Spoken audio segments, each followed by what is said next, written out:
everyone and welcome to my channel. So if you're new here, my name's called Chaise. I'm a new channel.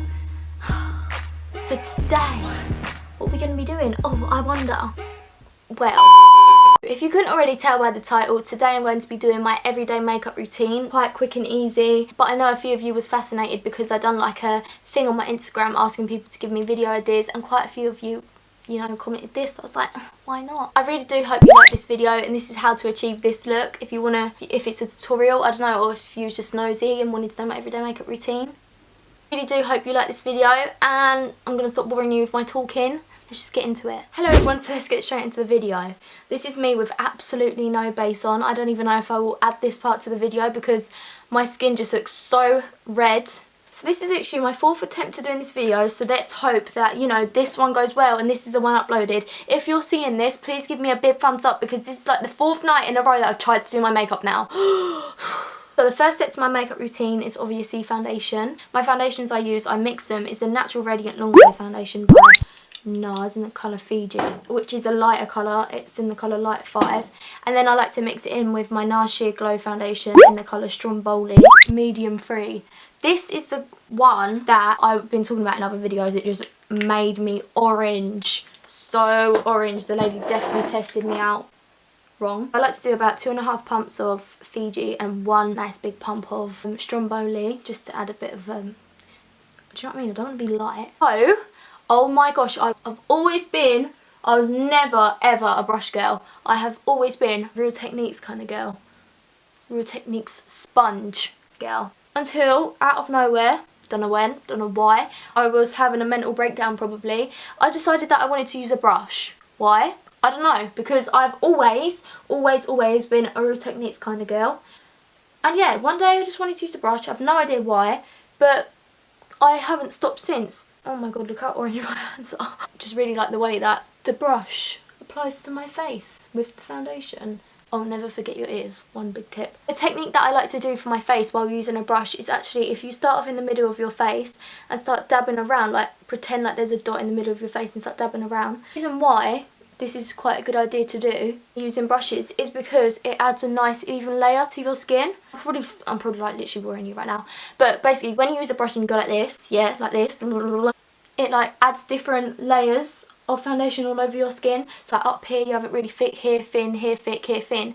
You might find that, you know, some, like, you get home from work, you've got a bit sticking there, bit there, and like, where's the rest gone? It's probably because you've applied your foundation in different layers all around your face. But you didn't know that. Didn't know that for a while. I will leave the link down below to the lady who actually is a proper professional makeup artist, and she explains why. She might explain it a bit better than me and more like professional, whatever. I say that and I probably don't even stick to it. I don't think I do. I think I just literally just go around my face. I do like to spend quite a while blending because blending is key. Next step I like to do is more blending. Let's take a wet beauty blender, use the back. I never use this part, I don't know why, I always use the back, and I literally just dab.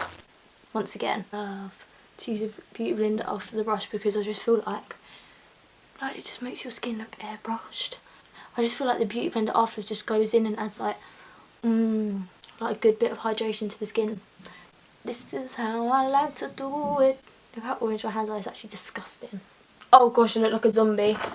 Better get on with this. Next, after my foundation, I obviously add concealer. Do you know what? I didn't use concealer for the longest time. I went to using it every day to not using it at all for like a year or 2. But now, I don't think I can live without it. I just think it just adds to your makeup look, you know? Like once you've got a dark face and you have them light under eyes. Oh, to be honest, I just add anywhere. I don't put it in a certain way or whatever. But if I didn't say, the beauty blender, what is wrong with me? As you can see, I'm very tired. The concealer I like to use is the Instant Anti-Age Concealer, and it's the colour neutraliser. I like to blend my concealer in with a beauty blender rather than a brush because I feel like a brush sort of wipes it off on top of the foundation base rather than blends it in. I don't know if that's like correct or not, but oh, look at those bags. Where are they gone? Oh, let's do that. Oh, I got an itch.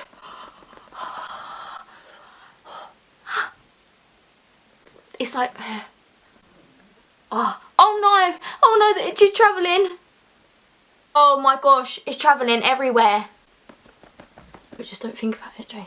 Next step in my makeup routine. I hate saying next, I sound like a PowerPoint presentation person, I don't know. So before my concealer dries, I do like to set it, otherwise it will get all up in my creases and I'll look like a, don't know, but I got wrinkles and I don't want that. I applied my what? I'm really weird, I don't know why, but I applied my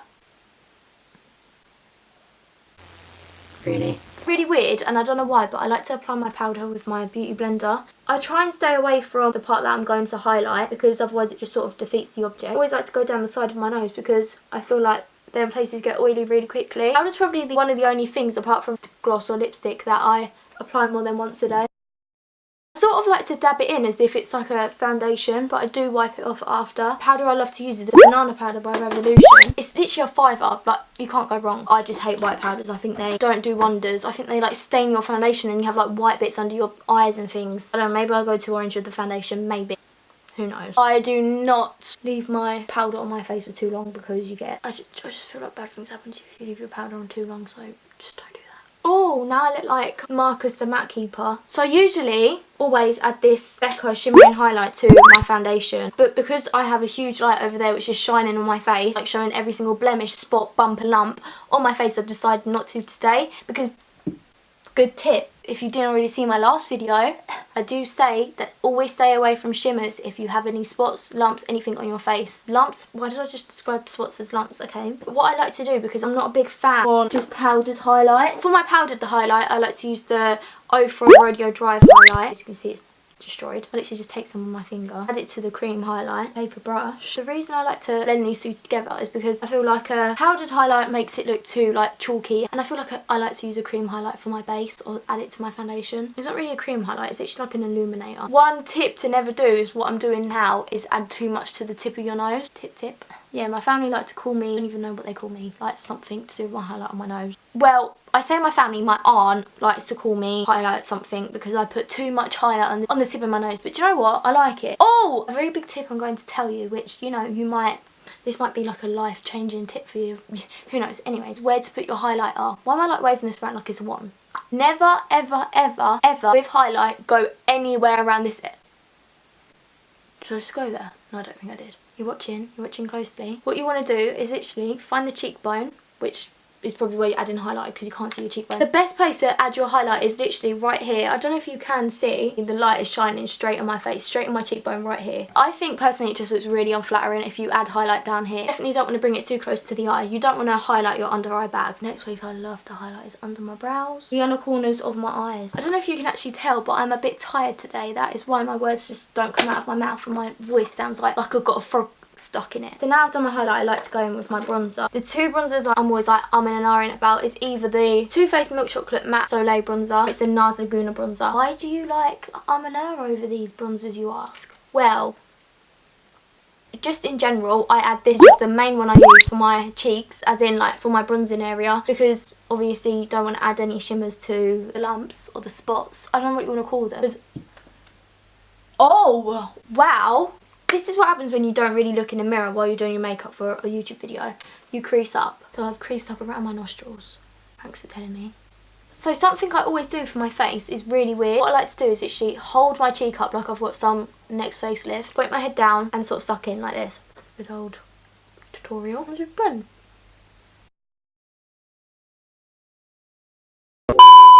Then obviously going on the other side. 2 hours later. So as you can tell, I have just chubby cheeks and I don't actually have definition in my cheeks. So when I go like this, you can see your natural cheek definition. And then with whatever's on my brush, I like to just take it around my jaw and head. So today, because my cheeks aren't actually that bad, touch wood, luckily, I get to go in with my NARS Laguna bronzer. Because I do sort of have some sort of pigmentation around here, so I'm not going to go too far in with my NARS Laguna bronzer. I'm just going right up here. Oh, that's not good. NARS Laguna bronzer is really pigmented. Oh no. It's alright, we'll just blend. This is what happens when, you know, you go one step too far. Next thing's my favourite part of my makeup routine. Like literally, this completes it. I don't even need to do my brows. It's blush. The blush I like to use is the Too Faced blush in the colour Peach Beach. And then smile. and add it to my cheeks, which completely contradicts what I've been saying about shimmer on your cheeks the whole time. You've got to add blush to, you know, add that 3D-ness, otherwise we still look a bit like we look like a shaded 2D shade. And when you add the blush, bang, you're a full-on sphere. If I can be bothered, I will fill in my brows, but generally I can't be bothered, but today I'm going to do it for you. I don't actually do much with my brows. The only sort of brow product I ever use on my brows is a powder. I do want to change that though, because I feel like girls that have the pomade just always look like they have fleeky brows, and they look like they don't move a hair, you know, they don't move a muscle, hair muscle. If you was wondering, you're probably not. The brow product I use is literally an eyeshadow from MAC called Espresso. But for my brows, I literally just follow my natural brow and sometimes go a bit too long. Yep. Oh no, I've gone too angular. That was the chair, honestly it was. Yeah, for my brows I always start off with a line under, like on the bottom. Like, does that make sense? You can see. I don't even need to explain it like I'm some next Urban Dictionary. You can see. Hello? I'm just filming my video for the 5th time. Yeah. My makeup routine. Again? Yeah. Again. What? If right now you think that you're never going to get a boyfriend, don't worry, you will. Because I was one of them girls. Even my mum was telling me, Chase, I'm sorry, you're never going to have a boyfriend. So that was the last of it for my skin makeup. But we have one more step. So I'm just going to be taking my blunt lip liner in the colour Soar by MAC. Your lips do take you about 10 minutes to line them when you've got a blunt lip liner, and it hurts. So do you know what? That is a really good way if you want plumper lips. Just use a blunt lip liner on, you know, swell them up, numb them a little bit. Not really. So, story time. I would go in with my full MAC lipstick, but I don't know where the hell it's gone, so I'm going to have to use this blunt one again. So literally, taking whatever it is around the end of my foundation, I'll literally take a brush, dab it on my lip like that, dab it in. You know what? I feel like my whole video has been about dabbing. Or I was going to do it, then I was like, nah. I like to add a bit of foundation to the middle of my lips because it sort of acts as if it's like contour and highlight, make them look plumper. Does it do anything? I don't know, but I also like the colour it goes. Last but not least, to top off the lips, I use a lip gloss, and this is the Fenty Glow lip gloss. Honestly, I think this is the best lip gloss I've ever used in my life. It's like a pearl. I love it. So that is it for today's video. I really do hope you liked. I do sometimes use, depending what day it is, depending what mood it is, you know. I will either add mascara or eyeliner. I just thought today I was just going to leave it. I'm going to leave my eyes quite bare like a beaver. I think that's the wrong term. No, I think that's definitely the wrong term. But like I said, I really do hope you enjoyed seeing my everyday makeup routine. It was quite requested on my Instagram. And if you are here, then wow. Give yourself a pat on the back. Well, you may as well go follow me wherever it is on the screen. So, if you did like this video, make sure to give it a big thumbs up. And if you want to see my face more on your screen, then you should obviously subscribe. Also, comment down below any video ideas. So if you are bored and scrolling through YouTube, I don't know if you already knew this, but I have another channel called Chaise and Troy, which I'll leave somewhere over here or in the description below. We just do like weird videos. But yeah, I'll see you in my next video. Bye!